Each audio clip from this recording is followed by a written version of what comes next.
Beloved, the word of God works. And we are going to see Jesus in action this evening in the name of Jesus. Shall we rise up on our feet?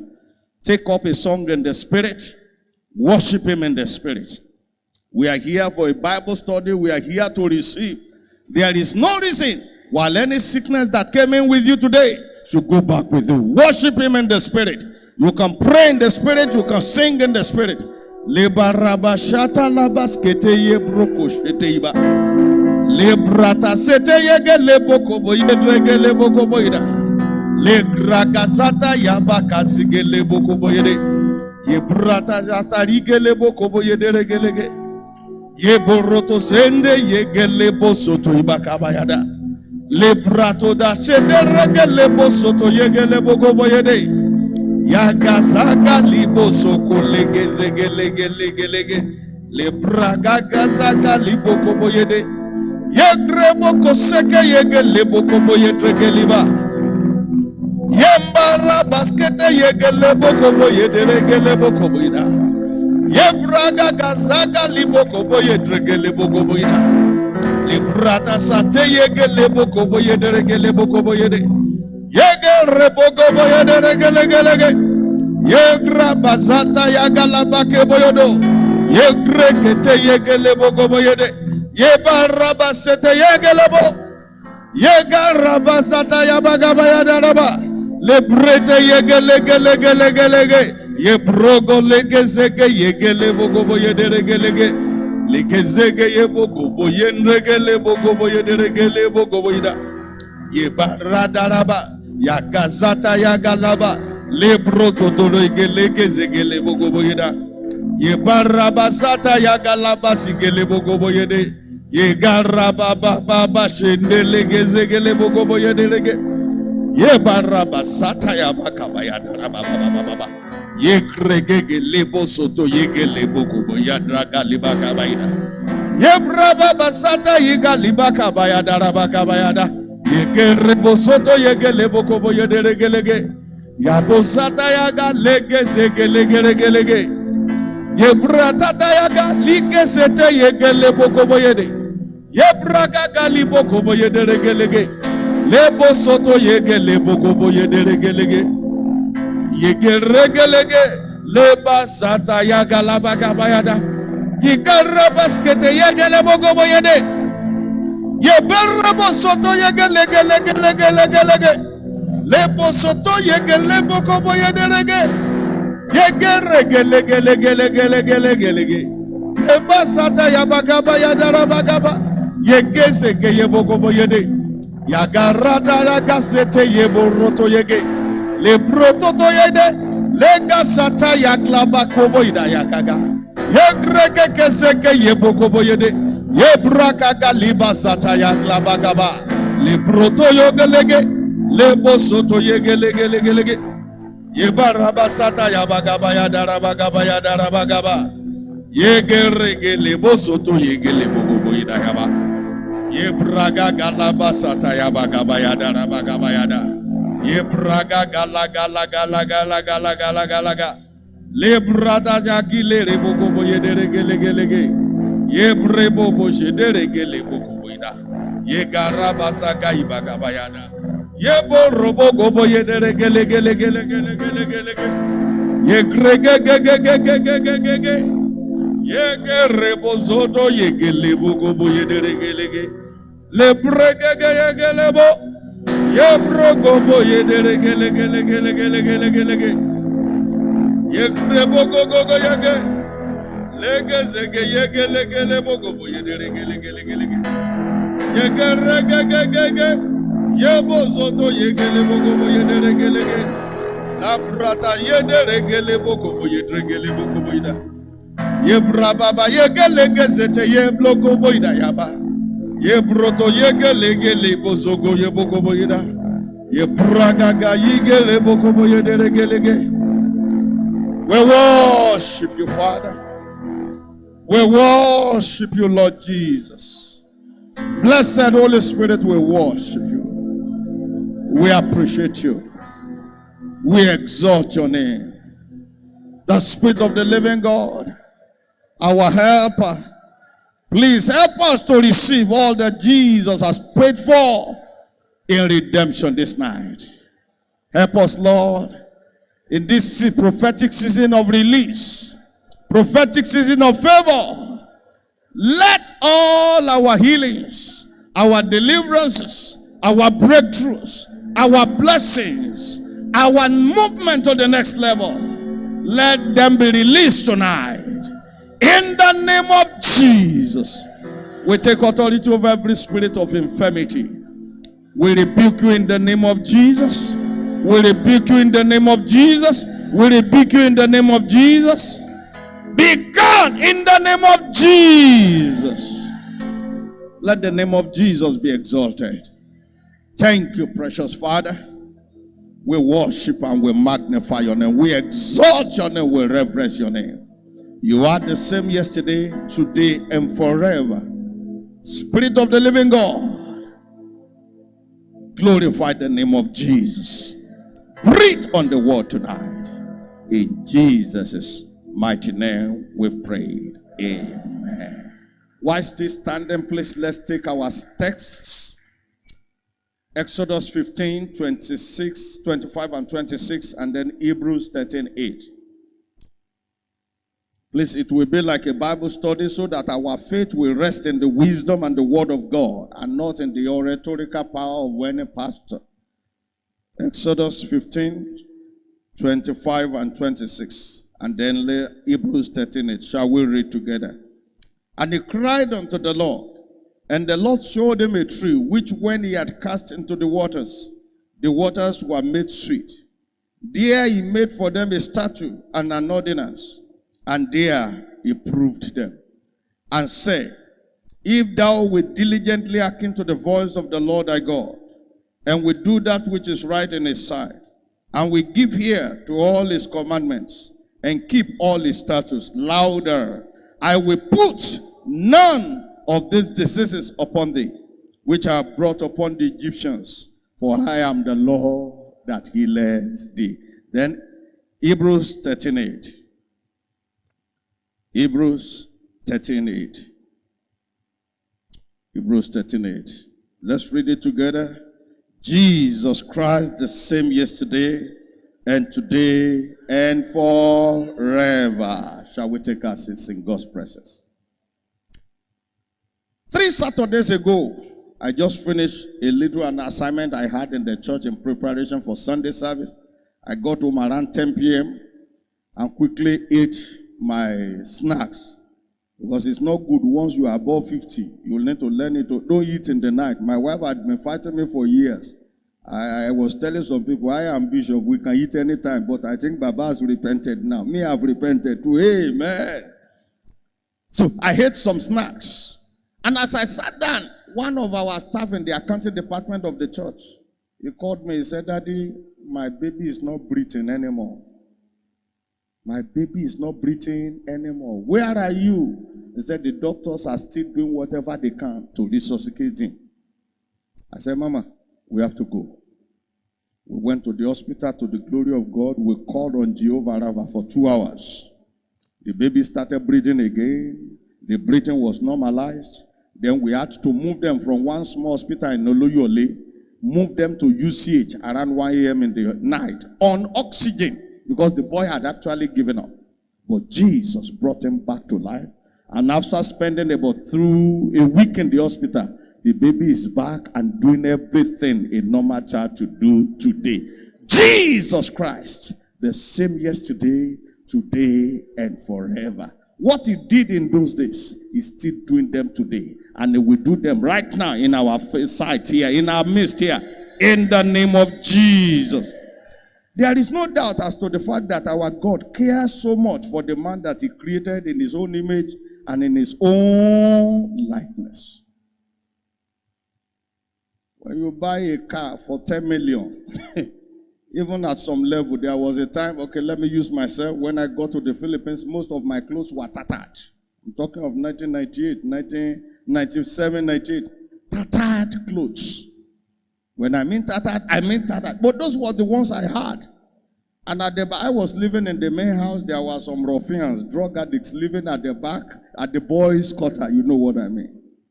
And if I wash my clothes and leave them, before I come back, the clothes will disappear.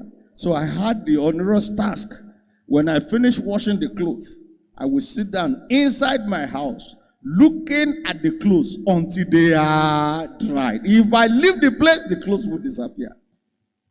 Ordinary clothes. But I didn't have money to buy better ones, so I had to protect the ones I bought. Look at the price Jesus paid for the salvation of man. And for somebody to now think, after he had paid such an enormous price, he will just abandon us and let the devil run the show in our lives. It's not possible. He cares so much for the man he laid down his life to purchase. According to John 3:16, for God so loved the world that he gave his only begotten Son, that whosoever believeth in him should not perish, but have everlasting life. And when you go to Romans 8:32, it says, he that spared not his only begotten Son, but delivered him up for us all, how shall he not with him freely give us all things? God cares for you. It's not as an absentee God. What he had invested heavily in, he keeps taking care of it. That was why he sent the Holy Spirit. Stay inside, guard this man. That is why he has dispatched his angels, guardian angels, to take charge of us. God is interested in every bit of your life. He cares so much about you. I want to say that sicknesses and diseases, and indeed all the works of the devil, resulted from the fall of man. Genesis 1:31. God didn't create sicknesses and diseases. They came as a result of the fall of man. Because the word of God says, everything God created, behold, they were good. But tragedy struck in Genesis chapter 3, where the devil came and deceived Eve. Eve also deceived the husband. And so that was where the problem came. That's why we have sicknesses and diseases in the world. And since then, our Father God had busied himself looking for solution for all the afflictions of man. He had busied himself. And in fact, the truth is this, he knew the solution even before the problem came. And right there that day, he told the devil, he said, the seed of the woman will come. He will bruise thy head, and thou will bruise his heel. That is talking of dominion. Jesus, when you say bruise thy head in Greek and Hebrew, it means somebody will take the dominion, take lordship, take authority, superimpose over who you are.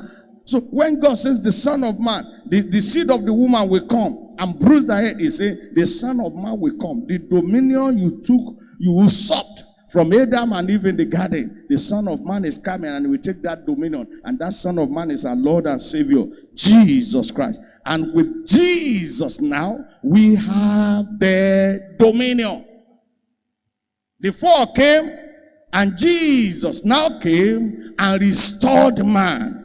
Even when the Israelites were servants of God in the Old Testament, you will see that healing was rampant. Old Testament, when they were just servants of God. Look at Psalm 103, 2 and 3. It says, bless the Lord, O my soul, and forget not all his benefits. What are some of these benefits? Who forgiveth all thy iniquities, who healeth all thy diseases. In the Old Testament, it was healing.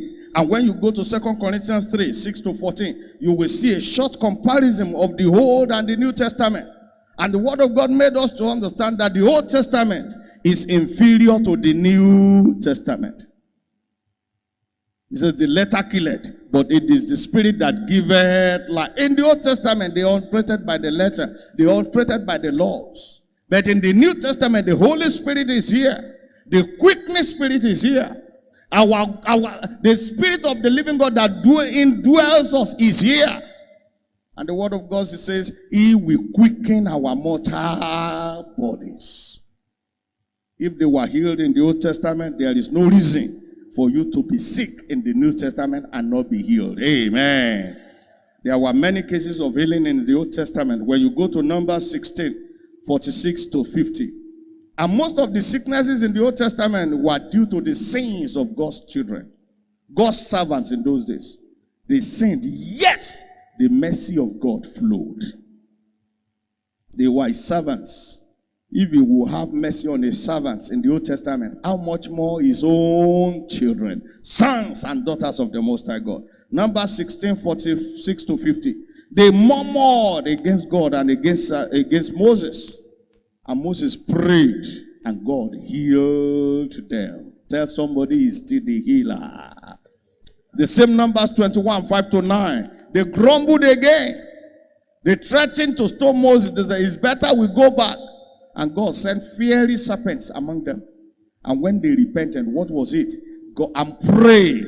God told Moses, kill one of the snakes, hang it on the tree. As many as will look, they will live. And all those who lived. And that is a symbol of Jesus. In this generation, in this time of release, you need to learn to look up to Jesus. I met the bishop talking to us about the need for you to release your faith by speaking. If you are ashamed to speak, nothing will work. Oh, some of us know the setting I came from. Confession is not something. I enjoy the field over there. So when I taught them confession here, some of them were saying, we don't do it in this church. I said, I've heard you, but we do it in the Bible. And my daddy in the Lord will always tell you, to tell yourself, say to yourself, it shall be well with me. I said, what is the meaning of that? I said, confession. Baba will say, I refuse to die poor. What is that? Confession. You need to learn to open your mouth to release your faith. God can do little for you if you will refuse to speak. Even salvation. We say it is free, but you need to confess it. If you don't confess it, you cannot possess it. You need to learn to open your mouth. Look to the cross. Concerning your finances, look to the Lord. My wife and I made it a point of duty. Many missionaries have said they specialize in writing letters of appeal. Man of God, sir, we've known each other for years, and I know you are supernaturally wealthy, blessed by God. How many times have I come to you and say, Pastor, we have a need, please help me? I've not done it to anybody. I don't believe in it. I don't believe in it. Some of us have some rich uncles, rich aunties here, and every time you go to them, don't worry, it won't be long. When you are coming, they will say, tell him I'm not at home. Look to the cross. He paid for your poverty, that you might be made rich. Like he said, it may not work the same day you start the confession and talking to him and believing him. But surely when the payday comes, it lasts forever. I told you when we came for the first 7 months, I had to be riding buses around. Now, last year again, God gave us another Toyota Highlander. 3 already. And many more are still coming. Amen. If I had gone, when I came, they said, Daddy, as the provincial pastor, you have the right. Tell everybody, even if it's 1,000, you will buy a brand new car. I say, I don't do that. I don't do that. When the blessings come and I start riding, they say, is now I'm going to need the ride. Now I'm going to need the ride. I say, I don't do that. Let me look up to the cross. Tonight we are focusing on healings. In every area of your life, learn to look up to Jesus. There is a limit to what God can do, what man can do. The everlasting arms, the word of God says, is underneath you, and it can go as high and continues to go higher and higher daily. But if you are lifted up by men, they will only lift you up for as high, as tall as they are. Look up to the cross. For your healing, look up to the cross. Help is available in God. When you go to 1 Kings 17:17-24, the dead son of the widow of Zarephath, this boy was dead.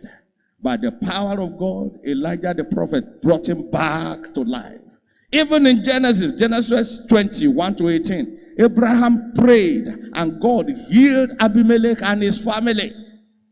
I'm still emphasizing the fact that even in the Old Testament, as inferior as the covenant was, without the backing of the Spirit, God still healed his servants. When you go to Numbers 12:1-15, Miriam was healed of leprosy by the power of God when Moses prayed. If he healed his servants, how much more his children? In the New Testament, during the ministries of Jesus, it was replete with healings, deliverances, and miracles. My wife wrote a song, He Will Never Say No. That song was based on the sermon I preached, which says, He never said no. Go through the Bible. As many as came to Jesus to ask for one thing or the other, provided they go to him on the basis of his word, he never said no to anybody. So you will not be the first one. Amen. Like I said, when we got to the Philippines, things were rough because of knowledge level. I went to the Philippines with the belief that poverty is a virtue. You cannot be rich and be godly. Riches will bring pride. That was how I went. And no wonder the devil rubbed my nose on the ground due to poverty. He almost killed us all. Amen. But I decided, no way, no way. There was a time my wife cried throughout the night. Oh, have you ever seen somebody sleeping and crying at the same time? May you never see it. My wife was pregnant 8 months and several days, no food. And she knows her husband will not go and knock at anybody's door. Please help us with food. It may be okay with others. I don't do it. When he called me, I was going on, I wanted to settle down as a professional public relations practitioner. And when he called me, I said, God, I cannot beg. I cannot beg. That was how we were raised in our home. My parents were poor but contented in their poverty. Not looking up to anybody. I said, I cannot beg. So you have to feed me. You have to feed me.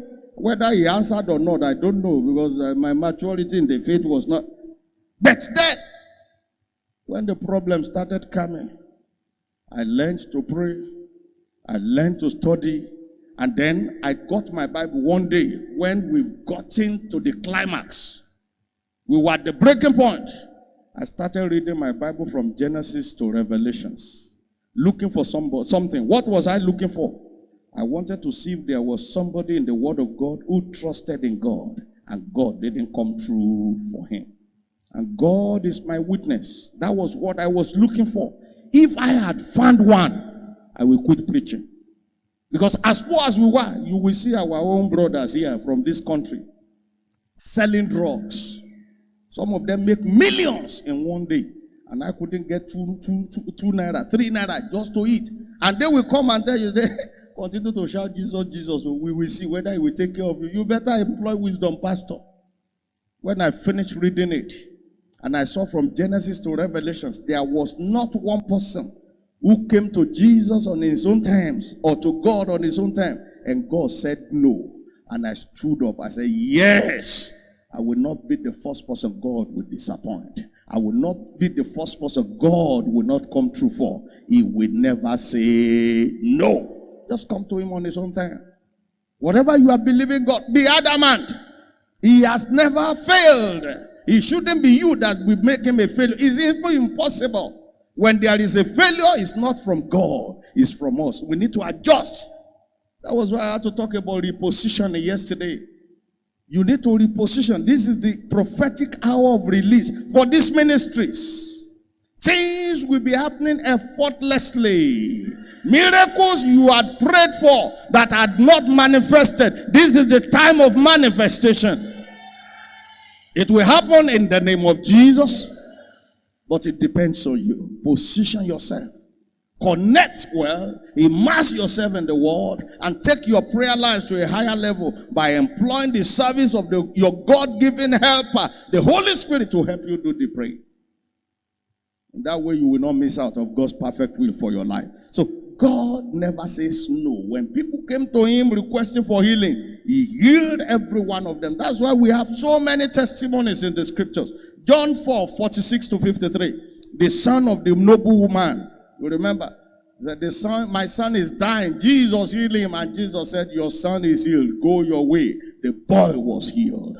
Matthew 8, 5 to 13. The centurion servant. This was a servant of a non-Jewish man.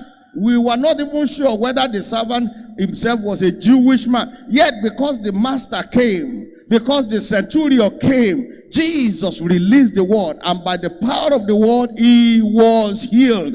Luke 7:11-17, the dead woman of the widow of Nain. Read your Bible very well. The day I discovered that woman never asked for Jesus' assistance. She never prayed. As far as she's concerned, it is over with. Nobody can do anything about this case. Even if she knew that Jesus performs miracle. She never asked. But Jesus had compassion on her. This evening, Jesus will have compassion on you. All those secret tears, they will find expression with answers from the throne of grace tonight. In the name of Jesus. She never asked, and Jesus healed her. How much more you and I that have been asking, and we are going to ask, and I believe tonight our healings will manifest in the name of Jesus. There were a lot of healings in the ministries of the disciples of Jesus, because somebody was there, like the church I grew up in, they said signs and wonders, miracles ended with the apostles. They said when the last apostles died, miracles ended. So don't believe God for healing in this generation. When you are sick, go to the hospital, and no wonder we didn't see him.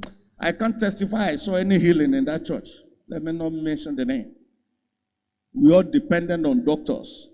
And when doctors are not working, we still secretly go. Amen. They will criticize white garments, but when they are neck deep in trouble, they will go there and ask for solution. Some of them even visited Babalawos. Amen.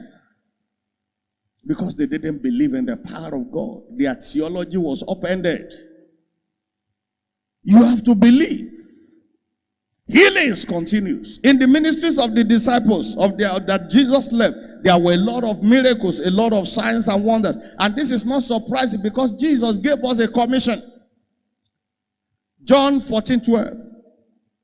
John chapter 14, verse 12. Jesus says, he that believeth in him, verily, verily, I say unto you, he that believeth in me, the works that I do, shall he do also, and greater works than this shall he do. If he gave them the commission to do greater works. And Jesus did all manners of works. Healings were too many in his ministries. Somebody said he spent almost 1/3 of his time on healings and deliverances. Only 1/3 of the time of his ministries. So please, beloved, healings and ministries, healings and deliverances are for us, and we will receive in the name of Jesus. When we look at Acts 3:1-9, the man that was born lame at the beautiful gate, the disciples just commanded him to rise up. When he was slowing down, they jacked him up, and that was the end of lameness. He's still doing it. Acts 5:12-16. The word of God told us multitudes were healed in the ministries of the disciples. Multitudes. Acts 14:8-10. The man born lame at Lystra. He was born lame. I believe it's easier for somebody who became lame after birth, much more than somebody who was born lame. And this man was born lame, and yet Jesus taught him, and that was there. The disciples prayed for him in the name of Jesus. They just commanded. It's not this issue of 1 hour prayer, sweating. They said, rise up in the name of Jesus, and he rose up. And that was the end of lameness. And the word of God told us in James 5:14-15, we are not doing what we wanted to do. We are doing what God wants us to do. Let's see James 5:14-15. I want us to read that one. James 5:14-15. It says, is any sick among you? Let him call for the elders of the church and let them pray over him, anointing him with oil in the name of the Lord. And the prayer of faith shall save the sick, and the Lord shall raise him up. And if he have committed sins, they shall be forgiven him. Healing is still available. It's still very much available. Healings and wholeness are always God's will for his children. This is where so many people have problems. Healings and wholeness are always, let somebody say, always God's will for his children. Some people believe in healing. We say sometimes it is not God's will. Sometimes it is God's will. But when we read the Bible very well, tell me somebody in the New Testament who came to Jesus and Jesus said, "It is not my will." There was a time somebody came, he said, "If it is your will, you can make me whole." And Jesus says, "I will," not "I may." Says, "I will," in the affirmative. Healings and wholeness are always God's will for his children. 3 John 2 rather. 3 John 2 is only a chapter. It says, "Beloved, I wish above all things that thou mayest prosper and be in health, even as your soul prospered." Incidentally, the Church of God has problem with those two. Thank God we're embracing healing, but there are still churches where they don't believe in prosperity, like where I am now. Amen. Prosperity, local money. And when I got there, I discovered poverty was grinding there. The devil is a strategist. He will make the poor people to resist the message of prosperity that will set them free. But thank God they are embracing it because results are speaking. Amen. Results are speaking. People can argue with your theology, but they cannot argue with your results. They are seeing the results, so they are coming down. But things are happening. Even ourselves, the church is different. When I got there, the kind of cars they park outside. Oh. But now some of them are buying cars and buying for people. Some of them are receiving miracle cars. Free of charge. Amen. Free. Free. They said this thing works. Beloved, God wants you to prosper. He wants you to prosper. He wants you to be in health. Don't let anybody deceive you. That is the word of God. I wish above all things that thou mayest prosper and be in health. And how will these things come? You have to listen to your men of God. When they are preaching it and you are angry and you are criticizing it, it won't work that way. That was why I said you need to be connected and genuinely connected. When you believe the word of God as it comes from the altar, that is when results speak. I see you getting unusual results. I see your pending redemptive benefits being released to you in this prophetic hour of release. In the name of Jesus. I mean, if somebody comes to you, any of us here, and says, "I don't know whether it is God's will to save me or not," what will you say? What will you say? Always. In fact, that is a wrong question. Because the issue of salvation is not, I don't know whether it is his will to save me or not. He saved every man already. The problem is every man has not received it. All you need is to receive. So if you see anybody say, "I don't know if it's God's will to heal me or not," you don't know what you are saying. The word of God says, by his stripes we were healed. He paid for your healings already. All the blessings of God is not the question of will he give me or not. He already delivered them. The question is, will you receive them? I think it's in Acts chapter 8 or Acts chapter 9. When the Ephesians Christians, when Paul came, he said, "Have you received the Holy Ghost since you believe?" It's not as if as God giving you the Holy Ghost is the issue of receiving. That's why it's going to be sweatless tonight, and that is why God is helping me. Amen. I don't tell people begin to pray 1 hour, 5 hours before God will heal you. He already healed you. Position yourself to receive. When I pray most, I pray, "God, the grace to receive what you have provided for me. Please release it on me. Help me, Holy Spirit." That is what we are here for. We are not here for God to rise up and begin to heal you. We are here to say, "Father, the healing you paid for, help me to receive by the power of your Holy Spirit." It is always the will of God. If there's any lawyer in this house, somebody committed a crime.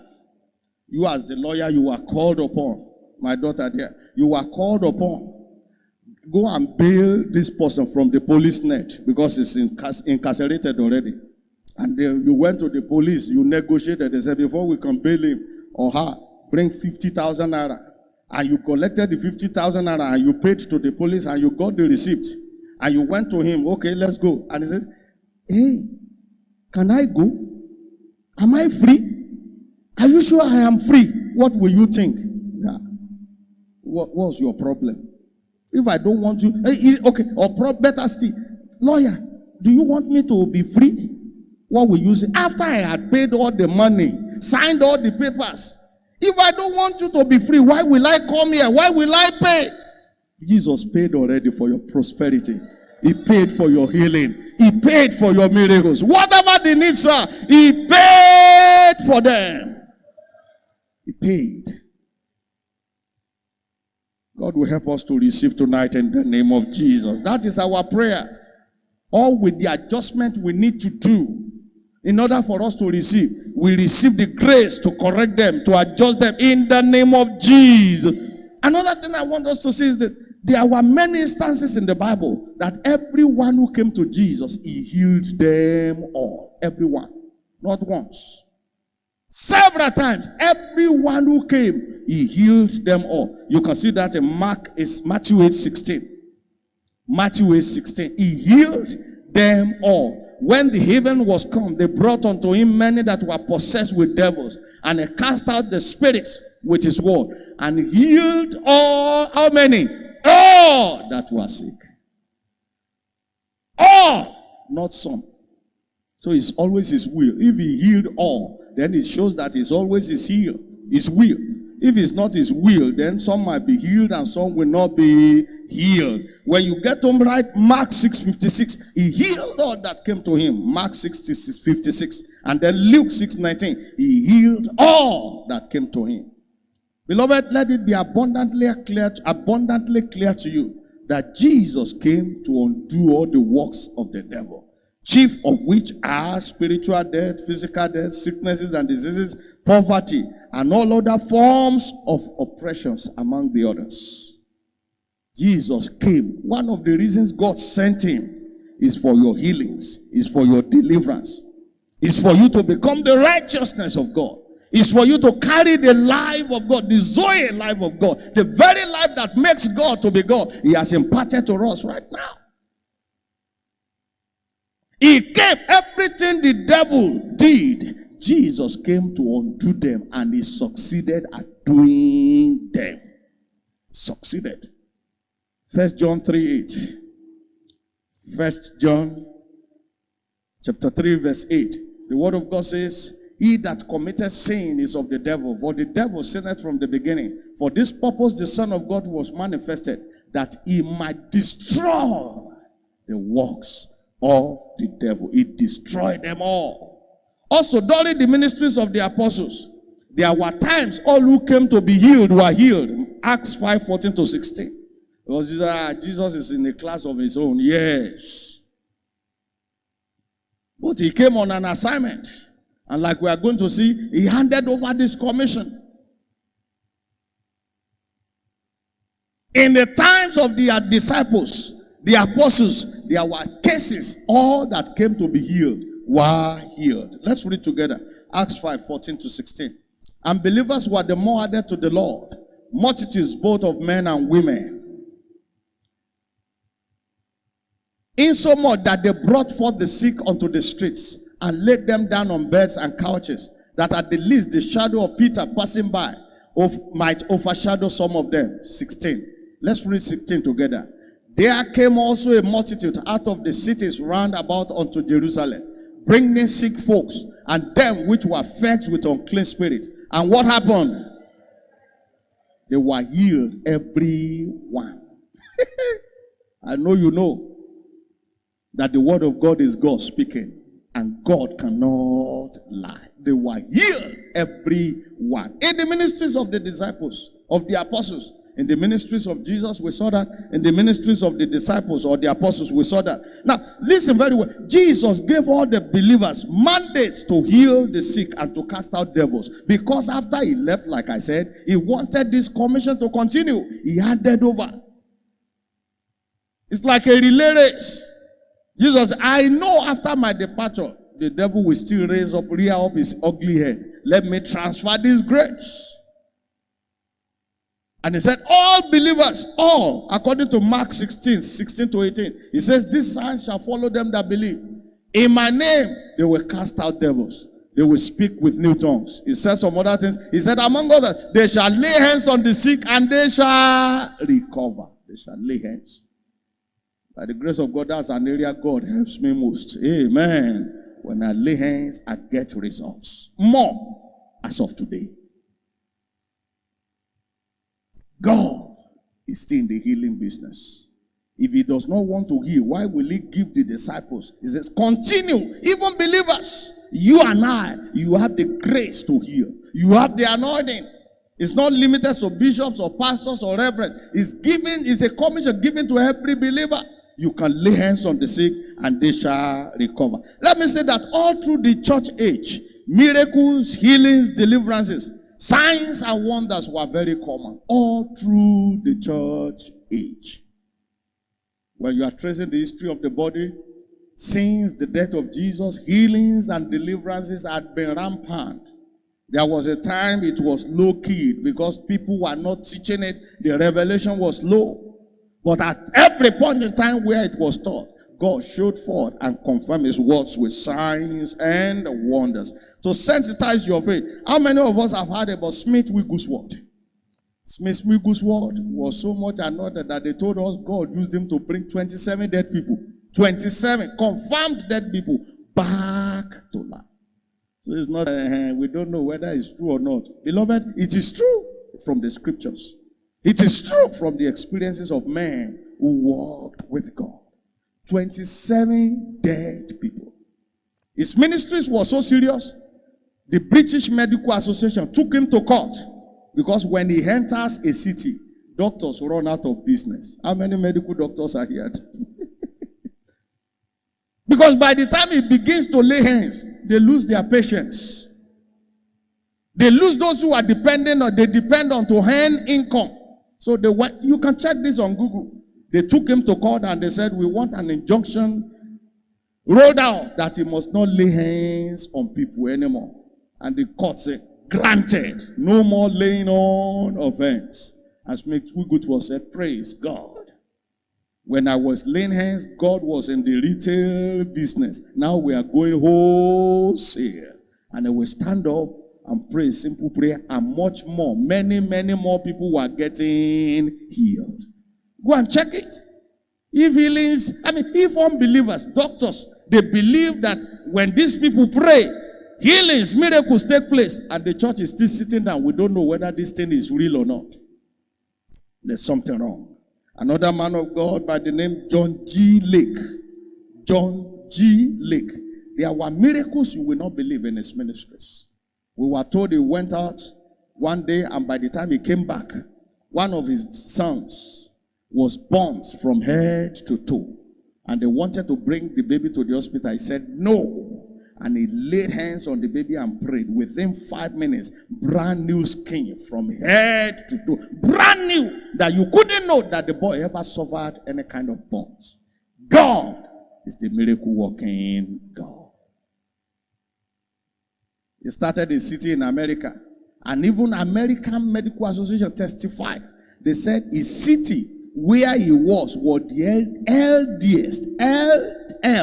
LDS city in the whole of United States of America. There's a very few cases of healings. Because he did it so well that he had some people, they call it divine healing technicians. They go from house to house. That was their business. Praying for people, and incredible miracles were taking place. There was a time he went out to preach in America. By the time he came back, the wife went to visit a friend. While the wife was there, the small boy of the house of the daughter of a friend brought a gun. He never knew it was loaded. The boy was playing with gun and he shot Mama from the back. John G. Lake's wife shot her from the back. And they said they want to bring her to the hospital. The man of God said, bring my wife home. Don't bring her to any hospital. And he prayed from evening till the morning. By the time it was morning, the bullet came out by itself without any medical assistance, and the wife was completely healed. Now listen very well, it's not wrong to seek medical assistance. Amen. It's still the same God. But if you know very well, there are many cases doctors will say we cannot help. We are just managing the situation. The great physician is still available. Oh, the great physician is still available. There was a man by the name Jack Coe. I know Bishop knows these people. Jack Coe, he knew these people rather, was called a man of reckless faith. A man of reckless faith. There was a time they said they brought 5 people who were deaf. Deaf in both ears. Stone deaf. And they brought them to him, expecting him to pray. And he went to the first person. By the time he did that, both ears were instantly opened. He did that with the 5 of them, and the 5 of them were instantly healed of deafness. Instantly. Don't let anybody deceive you. We don't know whether it will work or not. It has always worked. And it will work tonight in the name of Jesus. Our own beloved Archbishop Benson of Idaos of blessed memory. We didn't see this, but they told us. There is a church in Manila, sir. They call it Cathedral of Praise, Manila, Philippines. 1998, my wife and my friend, we went there. We were the only 3 black people in a congregation of about maybe 2,000 or 3,000 people in that cathedral. They brought a South African man to come and preach there. So we went there for the program. And one Filipino, after the service, there will be morning session, afternoon session, and evening session. Because of poverty, when we finish the morning session, we will stay outside because it's an air-conditioned church. Onyiboman will lock the church. Everybody go out. They will only open 30 minutes before the service. Because even the money we used to transport ourselves there was a miracle. So we will sit down outside after the first service, waiting for the second service in the afternoon. When we finish the second service, we will sit down there again until the evening service. You have to be desperate for God in order to get miracles. One of the reasons these things seem not to be working today is because we are not ready to pay the price. Azusa Street Revival, when baptism in the Holy Spirit was restored to the body of Christ, people were gathered together and waiting for weeks. That today, after 30 minutes in church, we begin to change. Some of us, the service starts 8 o'clock. You are at home watching TV. Until 8:30 or 9, you will not come. Those are some of the reasons why some things are not working for some of us. You need to be desperate for God. That program ran for about 3 days. And every day, my wife was pregnant. We will sit there, no food. If we go home, we don't have money to come back. We will sit outside, myself, my wife. So in one of those encounters, one young man just came to us. He first of all bought bread. He said, I have this bread. Do you care? I didn't beg for, but we were hungry. We got the bread and ate, and he sat down and he was talking to us. He said, do you know Benson Idahosa? We said, yes, we know him very well. Baba was still alive that time, talking of 1998. He said he came to our church here.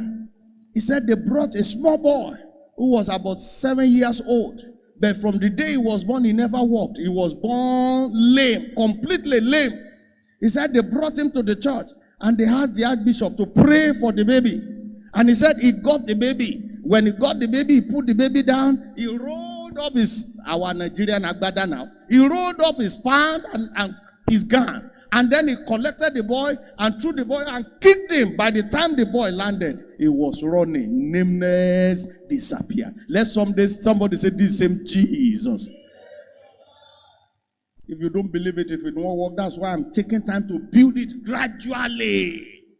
Build it gradually. It's working. And we are going to see it tonight in the name of Jesus. They didn't tell me I was there in 1996. We were a congregation of about 40,000 at Redemption Camp. Daddy Adeboye just came in one of the Holy Ghost services. He said, God wants to heal tonight. He said, everybody get ready. And Baba said, God just told him to wave his hands like this. And he stood down and started waving his hand. Look, beloved, God is my witness. In less than 3 minutes of waving hands, 15,800 people came out to testify to the healing power of God. And right in my front, the row next to me, there was a woman who came to that service with a lumbar jacket. You saw it like this. Lumbar jacket. And she removed it after the prayer and she was shaking the neck like this. So this thing is working. A day came, we were in that same meeting. Baba said, bald ears are going to grow tonight. That God says He's going to restore ears tonight. And several people who came in board-eared, they left with full air. I cannot forget that one. I had a friend, a senior friend, we call him Papa. He should be about 8 years older than the rest of us at the School of Missions, sir. He was poor-deaded. And we knew he was in that meeting, but because of the crowd, we didn't see him. So early in the morning, we ran to his room and said, Papa, Papa. When we saw Papa, he was still poor-deaded. Because of family, I said, Papa, what happened? Many people here grew tonight. What did do you now? Papa said, I was not in the auditorium. I was sleeping. May you not miss your miracle in the name of Jesus. Miracles are still happening. And they will happen right now in the name of Jesus Christ. In the name of Jesus Christ. A man by the name R.W. Schambach, he just died about a few years ago. R.W. Schambach was conducting a meeting. There was a time they told him to. They took him to talk to court and jailed him overnight for laying hands on the sick in America and getting people healed. They jailed him. That happened in 19-something. Maybe about 20 years ago or 30 years ago. They jailed him. But there was a spectacular testimony I fell in love with in his ministry. A man whose 1 foot was amputated from here downwards came to him. And he said, Sir, will you pray for me? I want God to restore my feet. He was using prosthetics. And the man of God laid hands on him. No falling down, nothing. And prayed, let grow. And he told him, go home and buy a new pair of shoes. And the man from that meeting went to a shoe shop, bought a brand new pair of shoes, took it home, and put it beside his bed, and he slept. By the time he woke up in the morning, the prosthesis was removed. There was a brand new leg, and he could wear his shoe. This one happened in Nigeria here, in Lagos. We were still in the Philippines. It took place around 2017. A man was involved in evangelism aggressively. Daddy Gio told us the story, but I saw it on a Christian network in America. Because all these testimonies we are sharing here, America will verify. They just don't believe any. They will check it. This man was involved in evangelism. And one day, as he was coming from one of his evangelism outreaches, God told him, son, you've been working for me. Now, go home, sleep. Let me work for you. Years before, he had an encounter with armed robbers. And their bullet destroyed the shoulder bone. They call it the spatula here. And because he had some money, he was flown to India. So they removed the destroyed bone and replaced it with metal. They put metal there. And while he slept, by the time he woke up, the metal was removed. A brand new bone was there. And he took it to the church and shared the testimony. And the bishop carried it from Nigeria to America to share it with Kenneth Copeland, sir. And Bishop Oyedepo and Kenneth Copeland said, okay, we will check this out. They flew the metal back to India. Went to the hospital, because when they install a metal like that, the name of the doctor will be there, the signature will be there, the date will be there, the name of the hospital. They flew it there and they checked it. They flew the man too, and the doctor confirmed, I was the one who implanted this, and this is the particular man on whom we implanted this metal. We don't know what happened, no operation, but the bone is back there. And they played it on CBN in America. I was in the Philippines when I saw it. This same Jesus is in the miracle working business. He is the God of miracles. Wherever he is, miracles are bound to happen. With all humility, in our own little ministries, I've seen miracles. Oh, we've seen so many cases of cancer. So many cases. And God healed them. How many of us have seen somebody on dialysis and the kidneys were healed after undergoing dialysis? Let me share two with you. In the Philippines, there was a small boy around the age of 3. They brought him to one of our services one Sunday morning. The parents were not even believers. They were just related to our brother Ima, the elderly man in the church here. Brother Ima brought them. He said, my pastor will pray. Thank God for members who put their pastors in trouble. Amen. So when they brought the boy, he looked like a 6-year-old boy. At the age of 3, both kidneys packed up. The best children's hospital in the Philippines rejected the young man. He said, we can't do dialysis for a boy of 3 years old. Take him home. Indirectly, await the date of his death. And he was bloated. When they brought him, I lifted him up like this and I cried to God. Beloved, after we cried to God, 2 weeks later, the boy was still running around. 3 weeks, he went back to his normal weight. I saw him at the age of 17. He was almost graduating in the university before I left the Philippines 2018. Completely healed, both kidneys restored by the power of God. A mama in our church at the age of 76, we call her Mama Shoshlola. She eventually died last year. She wanted to die.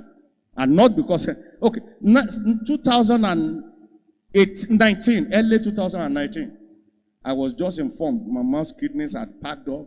She was undergoing dialysis already. So I brought my wife, myself, our pilot, and our protocol officer. When we got there, I told my wife, lay your hands on both sides, both kidneys. I laid mine on my wife's hand, and we commanded kidneys, come back to life. I don't know how to pray long prayers. When I want to pray alone, I pray long prayers. But in the church, I do it sharp. Amen. We prayed. 3 days later was another time for her to go for dialysis, which she had begun. She got there. You see, whatever God wants to do, he perfects everything. Normally, they should just plug her to the machine and start the process. They said, let's check again. They checked. They said, Mama, your blood is still clean. Come back tomorrow. She went tomorrow. They said, it's still clean. Come back in 3 days' time. She went again. They said, come back in 1 week time. Until she died last year for 3 years. She had lived, for more than 2 years. She lived on sound kidneys with her body that had been perforated, having to be closed down. The kidneys were working. What killed her? Let's see, she had some issues. She just decided she was sick. I was in Kwara State. When they called me, her mama was very stubborn. Oh, one of the educated people of those days. When she says no, it is no. That's why I always got involved in her case. Bishop knows our church is very big. I don't get involved. But when Mama refuses to do what is right, they say that we've tried our best. Mama is not listening. Maybe if you go. So I said, Mama, bring Mama to the hospital. Mama said, I'm ready to die. I don't want to go to any hospital anymore. I'm born again. Heaven is waiting. I am tired. I want to go. The kidney worked until she died. And when she died, they said she died of malaria complications, not kidney problems. Jesus is in the healing business. A woman came to us 2019 crying. After Sunday service, sometimes there might be about 20 people who wants to see the senior pastor. So that day it took me more than 1 hour before we can attend to her. But when this mama in her late 60s came in, she was weeping. I was embarrassed. Mama, what is the problem? Is the pastor? Are you ready for my funeral? I said, Mama, you are not ready to die. She said, I had been diabetic for 19 years. My professor at the University of Ibadan, UI, said the medication they are giving her is not effective anymore because he has used it for many years. And the blood sugar was reading 300, 400 something. She said, so the doctor said, I should look for alternative. If not, I will be dead. And we sat Mama down. We prayed for her and gave her confession. By his stripes, I am healed. Mama went back. She went home. After a week, she went to the hospital. Doctor asked her, Mama, what did you do? She said, what do you mean, Pastor, doctor? The doctor said, your blood sugar is reading 70 something. All the things we told you not to eat, start eating them. Don't take any medication anymore. And it has been so ever since. There is nothing God cannot do except the one you don't want him to do. He's in the healing business. In our little years, I've seen blind eyes open instantly. I've seen the deaf heard instantly. God is the God of miracles. And let me share this with you. There are some conditions that you need to fulfill in order for this healing power to move in your life. You must become a child of God. You have to be born again. You remember Matthew 15:26. Jesus said, children's bread will not be given to dogs. Healing is children's bread. That is another topic on his own. Jesus is the one who said, healings is my children's bread. It's for children. So if you're a child of God, say, healing is mine. And much more, divine health is yours. It's the children's bread. You have to become a child of God for this healing power of God to flow in your life. And secondly, you have to believe. To him that believeth, all things are possible. To him that believeth, all things are possible. Listen very well, Jesus Christ is still healing. Like he healed in those days. When you see John 21:25, the word of God tells us that if the things that were done by Jesus were recorded, he said even the whole world will not contain them. If the healings of Jesus were recorded, there will be too many to record. Like I said, this year, by the grace of God, we supervise over so many churches. So most of the times, I go from church to church. Sometimes I visit 2 churches in a day, 3 churches in a day. And I discover one of the areas we have challenges in my area is in the area of prosperity and health issues. So when I go there, because it will take a miracle for me to go to any church twice before they transfer me out of that place. But when I go, I want to have impact. So I lay hands and pray.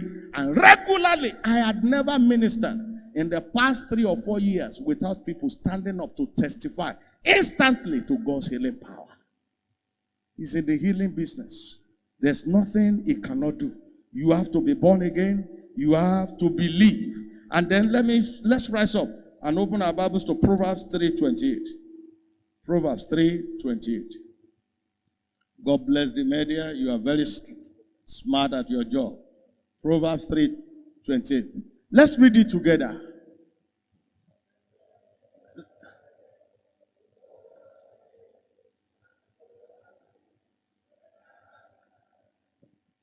What is God saying there? God is the one talking. He said it is wrong for you. When you have, for example, you have 50 naira in your pocket, and your friend comes to you and says, please help me. I need 20 naira or I need 30. You know it's there, you can afford it. And you say, go back. I don't have it. I will not. Go come for it later. God says it is wrong. If he says that, how would the same God who is health himself, whose name is healing himself, tell you come back tomorrow, you will not be healed today? He's saying it's a sin when you have it and you don't give it. So what am I trying to say? God will not withhold your healing. He will not withhold your miracle. He will not withhold that need. He has it. All you need is to make yourself available. Be ready to receive. Shall we close our eyes? If you are born again and you are ready to receive, just begin to thank him and say, Holy Spirit, please, you are here to help me. Help me to receive tonight. Start by asking him to help you. Help me to receive my healing tonight. Help me to receive my miracle tonight. Whatever I need to adjust, whatever I need to reposition, help me to do it now in the name of Jesus. Talk to him. Talk to him. Now, if you are here, you are not yet born again. Please, beloved, I want you to lift up your hand and let's pray together. We have seen healings is the children's bread. Not for somebody, it's for you as a child of God. But if you are not a child of God, then you disqualify yourself. If you are here, you know you are not born again. Don't be ashamed about it. All of us here, one day at certain points in time, we made up our mind to give our lives to Jesus. You want to surrender your life to Jesus? Lift up your right hand and let's pray together. You know you are not born again. You are just practicing churchianity and not Christianity. Please lift up your hands and let's pray. Oh, after that, since we are all born again, I suppose like we are saying, I want you to begin to say, Holy Spirit, I thank you. Because by the stripes of Jesus, I have been healed. I receive my healing tonight by faith. I receive my healing tonight by faith. I receive my healing tonight by faith. Begin to bless his name. Likazota ya glaba senterebo. Brakasata ya glaba zendereketeye. Brebosotoye. Marabaskata yingreketeye glebozondori. Braga gagazeke. Limbroto yinderibokoboida. We worship you, Jesus. Oh, we praise you, the healer. We magnify your name, Lord. We ask any hindrance to our healings tonight, please, in your mercy, remove them. In your mercy, remove them. Holy Spirit, you are our helper. Among other things tonight, help us to receive our healings. Help us to receive our healings. Help us to receive our healings. Help us to receive our healings. Help us to receive our healings. Help us to receive our deliverances. Help us to receive our miracles. Oh, you personalize it, beloved. Le gracosa tayendre keshinde ripokoboida. Thank you, precious Father. In Jesus' mighty name we are praying.